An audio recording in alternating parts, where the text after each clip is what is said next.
Sebab itulah agama di sini dengan makna amalan. Dan kalau kita tengok dari segi amalan, Sayyidina Umar memanglah memang istimewa dia. Jadi di sini disebutkan Nabi SAW mimpi. Ketika duduk tidur dia pun nampak, ditunjukkan orang kepada dia. Ditunjukkan orang kepada dia ni. Ada yang begini pakai baju ni. Ini ada beberapa perkara dalam hadis ini. Satu, mimpi Nabi SAW adalah wahyu juga. Dia mimpi Nabi SAW tidak seperti mimpi orang lain. Bagi dia mimpi dengan tidak mimpi serupa. Hak dalam mimpi itu dia sebut dalam mimpi dia wahyu juga. Makna boleh pakai. Perkara yang pertama. Perkara yang kedua di sini disebutkan salah satu takbir mimpi. Takbir mimpi. Iaitu berkenaan dengan baju. Apa makna baju? Baju ni kalau dalam bab takbir mimpi, dalam buku takbir mimpi banyaklah yang disebut. Di antaranya di sini agama. Di antaranya mana suami, isteri. Itu makna baju juga. Hunna libasul lakum wa antum libasul lahunna. Itu kan dalam ayat Quran. Jadi libas tu, pakaian itu juga memberi arti suami ataupun isteri. Kalau orang bagi baju pada kita, ataupun ayah kita nak bagi baju kepada kita, boleh jadi ada sesuatu lah tu dia nak bagi orang. Kau misalnya kita nak kahwinkan kita kah, misalnya kita kata. Kalau perempuan, kalau lelaki pun begitu juga. Maknanya baju ada banyak makna. Jadi baju dengan makna suami isteri itu ada dalam Quran. Pakaian baju dengan makna agama ada dalam hadis ni. Kita kena tengoklah. Lepas tu dia bergantung pula kepada keadaan orang juga, bergantung kepada keadaan orang juga. Jadi takbir mimpi ni banyak perkara lah. Sebab tu dah dalam hadis kita hadis ni dia ada satu bab suku dah pula, bab takbir mimpi. Dalam Bukhari ni pun ada juga, tapi di hujung nak habis dah. Yang kita mengajar di Masjid Bukhari tu, kira-kiranya alah ke hujung dah, jumpa dah, habis dah bab takbir mimpi. Di situ Imam Bukhari ajar usul-usul kaedah takbir mimpi gapo tu berdasarkan hadis. Dia adalah cara-cara dia. Di sini disebut dikemukakan kepadaku orang. Jadi orang ni umum luas. Mereka pakai baju, ada yang sampai sekat tetek. Mana kira-kiranya tak sempurna lah. Kalau sikat lagi daripada tetek tu lagi tidak sempurna. Kalau ke bawah sikit pun tidak memuaskan juga. Apalagi kalau kita tengok dalam dunia ni, kalau mengikut agamanya, kalau pakai terutama orang perempuan lah, tak sempurna lah kita kata. Walaupun bawah tetek pun, kalau sekiranya nampak perut, itu tidak menutup aurat lagi. Kalau nak pergi berjalan mana-mana pun tidak, tentu sekali tidak selesa kan?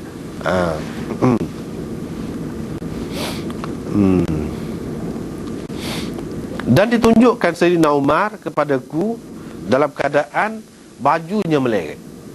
Kita tengok di sini apa yang dalam mimpi tidak semestinya serupa dalam kenyataan.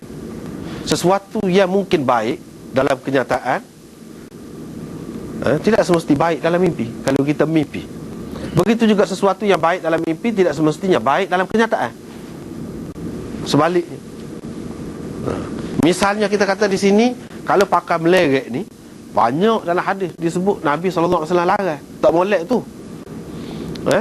Sehingga ada disebutkan dalam hadis, innallaha la yanzuru ila man yajurru thawbahu khuyala.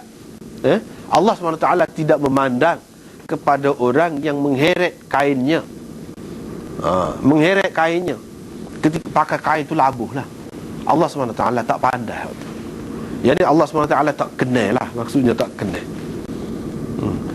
Walaupun ulama-ulama bahas pula tu, hak maksud tak kenal tu lagu mana. Dia kata kalau perhati kepada hadis itu sendiri, khuyala dengan maksud sombong, dengan maksud beragah, nak menyatakan meta dia tu, kita kata apa, kita kata betulnya kita tak nak serah apa satu.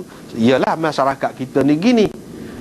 Maksud Nabi SAW tu dia nak cerita masyarakat dia, masyarakat dianya, masyarakat Arabnya Orang kalau orang kaya, orang lebih, orang hebat kan, orang yang megah, dia pakai labuh. Dia tidak pakai sikat-sikat. Sikat-sikat ni dalam masyarakat dia, orang yang hina, orang yang sesak, orang yang susah, orang yang tidak ternama lah kira-kiranya. Kalau orang yang lebih tu, bahkan dia ada pula 2-3 orang je pegang ekor kain dia tu. Dah labuh sangat ni, nak berjalan payah ni, orang ni pegang jojo alik belakang. Tu tanda bersalna lah tu orang tu. Itu maksudnya Nabi SAW lihat kepada keadaan pada masa tu. Boleh jadi orang nak belagak, nak menyatakan kesombongan dia, takabur dia tu tidak serupa dalam zaman yang berlainan ni, tidak serupa. Zaman ni lagu ni, zaman ni lagu ni, zaman ni lagu ni, tak serupa. Boleh jadi kemudian orang nak menyatakan meta dia tu ataupun kesombongan dia tu dengan cara memakai sikat. Boleh jadi. Pada masa tu tak bolehlah sikat. Ini bergantung kepada keadaan. Bergantung kepada keadaan. Boleh jadi kalau zaman dulu orang pakai kalu hak bertampung, hak berjabu tu, orang kata miskin, sesak. Tapi boleh jadi zaman sekarang ni tidak lagu tu hak berjabu tu, dia passion pula. Kalau dengan maksud passion begitu dah terpengaruh dengan budaya lain, serupa juga, tak boleh juga. Dan hadis ni kita tak boleh tengok atas sekara gitu, tak boleh. Kalau pakai labuh hak larang, labuh tu saja. Tidak gitu. Kita kena faham maksud dia, mafhum dia.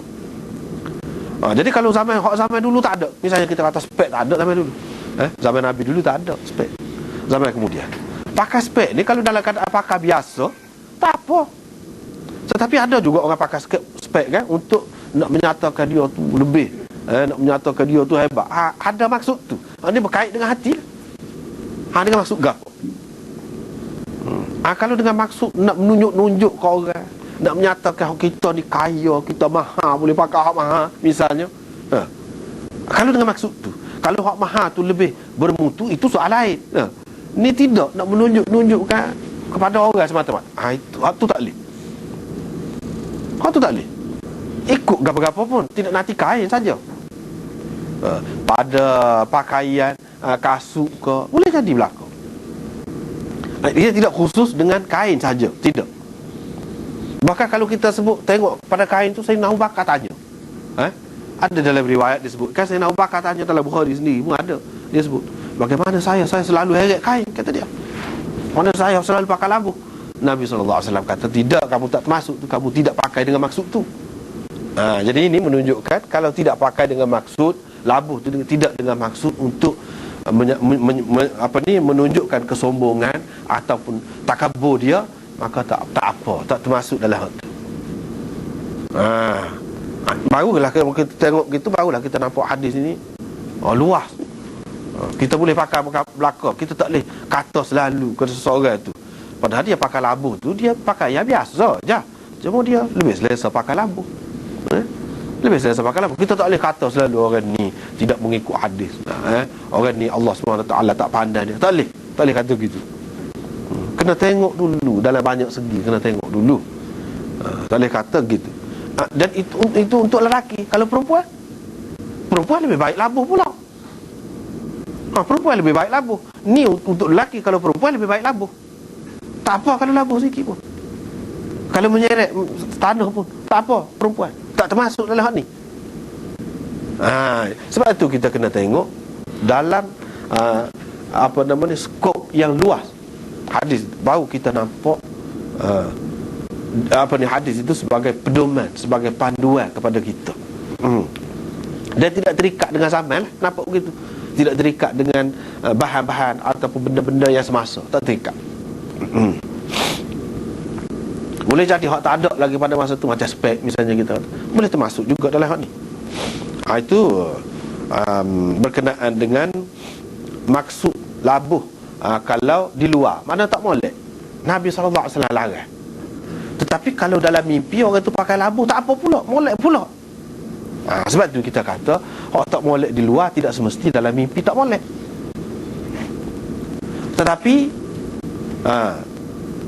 misal lagi hak tak molek di luar, kalau kena ikat tangan, kena berkah tangan, tak molek kan luar kan.